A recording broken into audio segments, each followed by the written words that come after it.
আমাদের চরঝিনারিতে যে 25টি আশ্রমের ঘর আছে সেগুলোর মধ্যে আমরা জানতে পেরেছি আসলে অনেক বাসিন্দাই বাসা ছেড়ে ইতিমধ্যে বিভিন্ন জায়গায় চলে গেছে।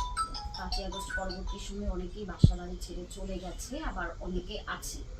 তো সম্প্রতি যেটা জানতে পেরেছি যে ওইখানকার লোকজন না থাকার কারণে যেহেতু জনবসতিপূর্ণ একটা এলাকা আস্তে আস্তে একটু খালি হয়ে যাচ্ছে। এখন খালি হয়ে যাওয়াতে বাকি যারা বাসিন্দা আছে তারা আসলে ওইভাবে থাকার সাহসটা পাচ্ছে না, যেহেতু তাদের পার্শ্ববর্তী নেইবাররা চলে গেছে বিধায়।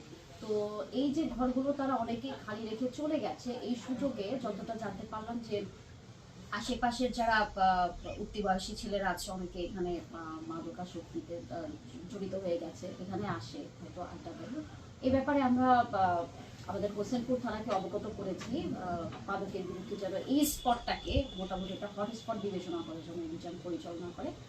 সেই সাথে এই যে যারা নাকি বাসা ছেড়ে চলে গেছে অন্যত্র, তো এটা আমাদের সহকারী কমিশনার ভূমি স্পটটা ইতিমধ্যে সরেজমিনে পরিদর্শন করেছে এবং আমরা সিদ্ধান্ত নিয়েছি যে যারা নাকি চলে যাচ্ছে তাদের একটি তালিকা প্রস্তুত করে তাদেরকে খোঁজ করা যে তারা কি আসলে ঘরে থাকতে আগ্রহী নাকি ছেড়ে দিচ্ছে।